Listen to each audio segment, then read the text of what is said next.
Bharat Keshari doctor Shyamaprasad মুখার্জির ১২৫তম জন্মদিবস পালিত হলো বিভিন্ন ধরনের সামাজিক অনুষ্ঠানের মধ্যে দিয়ে। ভারতের স্বাধীনতা আন্দোলনে ডক্টর শ্যামাপ্রসাদ মুখোপাধ্যায়ের ভূমিকা ছিল অত্যন্ত গুরুত্বপূর্ণ ও বহুমাত্রিক। ব্রিটিশ বিরোধী আন্দোলনে সরাসরি অংশগ্রহণের পাশাপাশি ভারতের অখণ্ডতা রক্ষা এবং পশ্চিমবঙ্গকে ভারতের অন্তর্ভুক্ত করার ক্ষেত্রে তিনি অসামান্য অবদান রেখেছিলেন। কলকাতার ৫৭ নম্বর ওয়ার্ডের মথুরবাবু লেনে বিজেপি নেতা জয়দেব দাসের উদ্যোগে দিনটি পালিত হলো মর্যাদার সঙ্গে। এদিন জাতীয় পতাকা ও দলীয় পতাকা উত্তোলন করে শিশুদের মধ্যে খাতা, পেন, কেক বিতরণ করা হয়। অনুষ্ঠানে উপস্থিত ছিলেন বিজেপি নেতা পার্থ চৌধুরী, রবিকান্ত সিং, বিজেপি মহিলা নেত্রী শঙ্করী দাস সহ অন্যান্যরা।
এই ১৯০১ সালে ৬ জুনে আমাদের বাঙালি গর্ব শ্যামাপ্রসাদ মুখোপাধ্যায় যে জন্মদিন, সে আজও পর্যন্ত ভারতীয় জনতা পার্টি ওনার জন্মদিনে পুরো গোটা ইন্ডিয়ায় পালিত করে।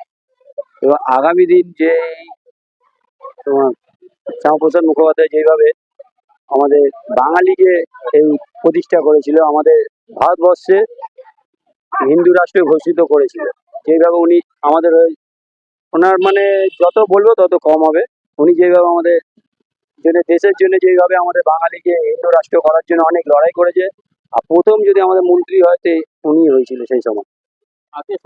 না, আজকে আমাদের গর্বিত, যেটা আগামী দিন যেটা ছিল না, এখানে কেউ শ্যামাপ্রসাদ মুখোপাধ্যায় মানে করতে গেলে এখানে শাসক দল যে ছিল আগে তৎকালীন, এই জীবন স্যার নির্দেশে এখানে কোনো কিছু প্রোগ্রাম করতেই দিত না। ভারতীয় জনতা পার্টির কোনো প্রোগ্রাম হলে সেই স্টেজ ভাঙিয়ে দিত, কোনো প্রোগ্রাম করতে দিত না।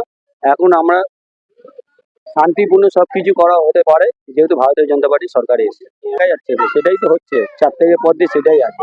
মানুষ শান্তিতে বাস করছে, মানুষ নিজের জীবন জীবিকা পালন করছে। প্রসাদ মুখার্জির জন্মদিন মানে একরকম ভাবে মানুষ পশ্চিমবঙ্গের জন্মদিনও বলতে পারে। ওনার জন্যই পশ্চিমবঙ্গের মানচিত্র আজকে ভারতবর্ষের মানচিত্রে স্থান পেয়েছে। তাই সাধারণ মানুষ উৎফুল্ল ভাবে বেলেঘাটার প্রত্যেকটা কোণে এই আজকের এই জন্মজয়ন্তী উদযাপন হচ্ছে। তার সাথে সাথে আমরা সবাই উৎসাহিত কি দেশের স্বরাষ্ট্রমন্ত্রী আজকে বিশেষ দিনটি কেন্দ্র করে কলকাতার মধ্যে এসছেন, পশ্চিমবঙ্গে মাটিতে পা রেখেছেন।